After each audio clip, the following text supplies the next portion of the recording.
5 thrillers in 1 week. Are you ready for it? Stay tuned. If you don't want to hear anything in the ballpark of a spoiler, skip this chapter. Got it.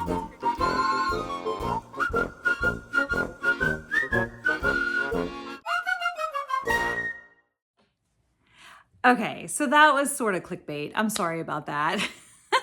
There are 5 thrillers that I'm going to cover, and it was within a week, but 2 of them were DNFs. So I couldn't do 5 books in 1 week. I'm just not that ambitious. Hey everybody, welcome to Book Talks with Miss Thomas. I'm Miss Thomas. If you're new here and you like hearing about great books, please subscribe. And if you are returning, welcome back. Okay, so I read usually at least 2 books a week. That's typically the best I can do. Sometimes 3 books a week because I have audio and I read. And this week I did really enjoy 3 books, but I'm going to start with the 2 DNFs. So the first DNF I got was The Family Across the Street. I found this on Amazon. It sounded really good. I was so disappointed. So my first problem with the book is that it started with all the action. And so it was like a page of action in one of the first few pages. And then it backpedaled into different people's thoughts and feelings. And I didn't really care about any of those people. And it just got really, really boring really fast.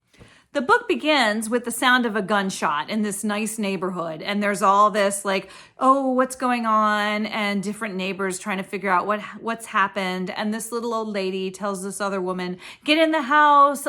He shot his wife. And so I thought there was going to be a lot of action in the book. But then it goes back into the different thoughts and feelings of all the different characters. And there's this one really nosy elderly woman, and she's just lonely and nosy. And then there's, you know what? I don't even remember. Isn't that awful? It's been within a week and I don't even remember. They were just all so boring to me. I know it talked about the woman and her husband. Her husband held her and her 2 children, her 2 small children, at gunpoint. And then you get a little bit into the children's heads, and sometimes you get into the guy with the gun, his head. Let me see. I think there's some more characters. I don't know. If there were more characters, I didn't care about them enough to write them in my notes. But I didn't care for that book. I was really bored really fast. So let me see. I think I read up to chapter 11, page 95, and I gave up. So I went to almost 100 pages and nothing really happened. And so I gave up. Am I the only one that folds the pages? I know that's like blasphemy among book readers, but I don't know. It's not that great a book anyway. The other book that I DNF'd was called The Last One, and I just didn't get it. And that one came highly recommended. You know, I heard on another YouTube channel that it was really good. And so I was excited to hear all about it. And I did not like it. First of all, it was set in Australia. And usually I love Australian settings. I mean, Jane Harper, she's one of my favorite authors. She writes about what is it? Aaron Falk, the Aaron Falk investigator in Australia. I love those books. But I will say this, the way that it was done, it was an audiobook. And so the audio was so slow for me. It was maddening. I had to go in and crank up the speed. And even then I got really bored. So that was the first problem. The other thing was it was about a survival show. And I don't really get into survival shows. I never did. And I remember when I was a stay-at-home mom and all the other moms, they love to talk about, you know, Survivor. And I think there was one called like Temptation Island or something. And I remember being a mom listening to the other moms and thinking like, don't they have anything to do? I don't get it. I'm sorry. I hope I don't offend people, but I never really got into like reality TV. So that might be why I didn't get into the book. If you like reality TV, you would probably love The Last One. But it was the story of, I guess, all the characters. I didn't get that far into it, but when I was listening to it, I listened to the first 2 hours, and it was mostly told from the point point of view of this one character, and the producers called her Zoo. And that was another problem actually that I had with the book. The simple-mindedness of the producers, the television producers. I mean, I guess that was sort of a point of the story, is that it was very superficial, this reality show, but it annoyed me, and I didn't really, I don't know, I just didn't get it. But this character Zoo, she is trying to survive on this survival show, and all these horrible things are happening, and she's starving and she's hungry, and I think she goes into one place and there's only peanut butter to eat, and she hates peanut butter. And so, I mean, if you're bored by now, you maybe get it, because I was so bored. It's like, I don't really care that you don't like peanut butter. And the other thing was that the different producers in the show, when it told their point of view, they were very like, they pigeonholed different characters in the reality show. So there was Zoo, and there was, hold on, I wrote it down. There was Waitress, and, you know, she was, I think, supposed to be dumb, and they found that amusing to make fun of her lack of intelligence, which as a teacher, that just goes against so much for me. And then there was Tracker, and I guess he was supposed to be animalistic in the way he had his survival instincts. And it was just very, I just didn't get it. So I had to turn up the speed, and it just seemed very superficial. I didn't buy into any of the characters. And then there was a lot of like grit, you know, a lot of details about being hungry and trying to survive out in the wilderness. So I didn't get far into it enough to really know what the story was about. Maybe it got good at some point. I gave up on it. So those are my 2 DNFs. Now, the next one that I got was definitely a 5-star read. Thank you, Jolene from Bookworm Adventure Girl. She recommended this book, and it was called A Noise Downstairs, and I loved it. I listened to it on audio. It's very easy to get because I guess it's been around for a while, but it was so good. And it was about this guy. The book begins with this guy. He's a college professor, and he's driving along behind this other college professor, and he thinks that the guy is like drunk or having car trouble, and he's concerned. He just wants to look out for his friend. And when he catches up to the guy gets out of the car, and he realizes that this other college professor has 2 murder victims in the back of his car, 2 murdered women wrapped up in like that clear tarp stuff. So the college professor that sees his friend, he's like, "Oh, I'm really sorry about this." Thwack! And he takes a shovel and knocks him out. And then the book picks up 8 months later. So that was like just the very beginning, the first few pages. Talk about hooking me in. So then the story actually begins 8 months later. And this college professor, his name was Paul. And he is seeing a therapist named Anna for the PTSD because, you know, somebody tried to kill him. A friend of his tried to kill him, actually. And so he's seeing this therapist named Anna, and he's really struggling. And also because he was hit in the head, he's seeing a neurologist.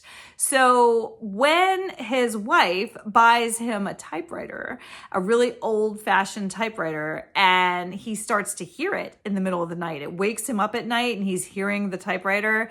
At first he's thinking, well, I am experiencing PTSD. Maybe this is just some psychological reaction to what happened. And then he thinks, well, I did have a pretty heavy blow to the head. Maybe it's a neurological problem. But the sound of the typewriter persists throughout the nights, night after night after night.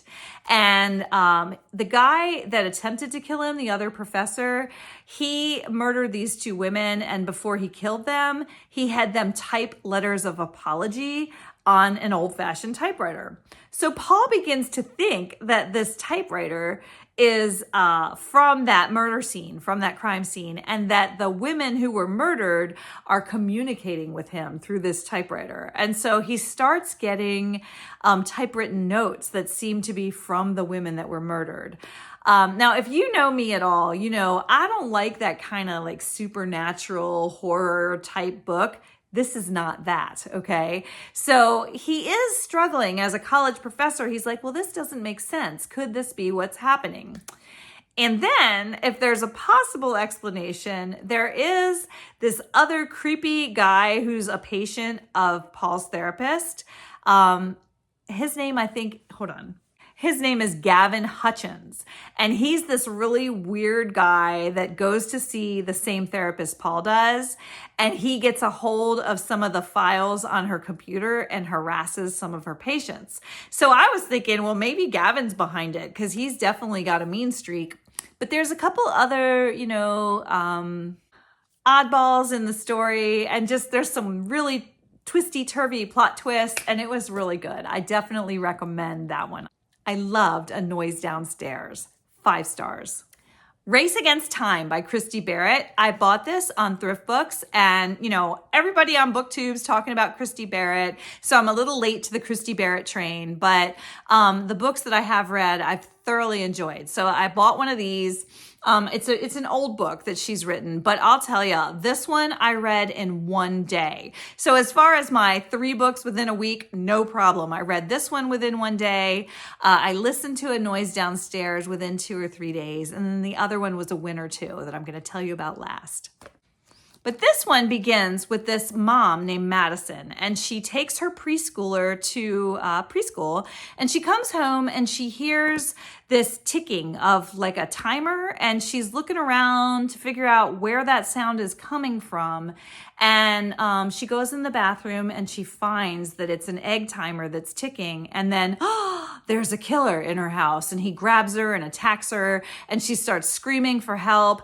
And this grouchy neighbor, who's also a detective, happens to be jogging by. He hears the struggle. He comes to the rescue. So she does survive the attack from the creepy killer with the egg timer. And then the creepy killer, he won't stop. He keeps going after her, and he's going after other people in the community as well. So this grouchy neighbor who rescued her is trying to catch the killer, and he's also trying to keep his neighbor safe. And of course, he's trying to fight the feelings of love that he has for the neighbor. And so it's like a slow burn, clean romance, and it's definitely a very action-packed thriller read. I highly recommend it. I loved it. I read it within one day. Now, one thing I want to say about this book, though, is that the faith content, it was good, but it wasn't great. It was like references to faith and references to God, but it wasn't, I don't know, it wasn't like a really deep, thought-provoking faith content. It does begin with this verse in 2 Samuel, "My God is my rock in whom I take refuge, my shield and the horn of my salvation. He is my stronghold, my refuge, and my savior. From the violent men you save me." And so, that is an overarching theme, is, being safe from the violence and the horrors around you. But I didn't really think the faith content was, like wham, but it was there. It was good. I still really recommend the book. But this one had really good faith content. And as I was reading it, I wasn't really seeing it until after I finished the book. And then I was like, wow, God is everywhere in this book. I don't know. It's kind of like the book of Esther, it's like God's there, but where? So he's there. This one is the story of Heather Sloan. She is an FBI agent, and she's in, was it a helicopter or an airplane? It's a helicopter. So Heather's in a helicopter with her sister Kit when the plane crashes, and Kit dies and Heather survives. And the last words that Kit says to her are, "Follow the drugs." So Heather wants very much to figure out who, if anyone, is behind the helicopter crash, because she believes that her sister was murdered, and whoever did that, she wants to find them. She feels really compelled to catch them. But of course, she's told that she may not be on the case because, personal reasons. That's her sister, so she's too personally invested in the case. Plus, she's trying to recover from the helicopter crash. She was significantly injured. But there's this detective named Jeremy who's on the case, and Heather convinces him to let her help. So Heather and Jeremy are trying to solve the case when whoever caused the plane to crash is also targeting Heather. So There were some creepy scenes. Heather was in the hospital recovering from the helicopter crash, and this weird guy comes in and he puts something in her IV, and, you know, come to find out it was a bunch of street drugs that were mixed together to try and kill her. And she survives that. And she survives a couple of attempts on her life as she's pursuing whoever may have caused this helicopter crash. Now, as for the faith content, it's right there in the title, Code of Justice. So Heather is really determined to find who did this to her sister. She really wants revenge. And at one point, Jeremy, the detective working with her, says something to her like, well, don't you think that you should let God handle this? You know, vengeance is mine, saith the Lord, kind of thing. I don't think he quotes that verse. But they get into this discussion about trusting God, laying it at the feet of God and letting him decide how to exact the vengeance or justice, I guess. And Heather, you know, she gets angry with Jeremy for saying that. And actually they have a little argument about it. But it was really interesting because that concept of, you know, trusting God and laying it at the feet of the Lord, and, you know, no matter how difficult and how upsetting something is, you know, allowing God to take charge of it instead of us trying to take charge. I felt that that was a really powerful theme in the book.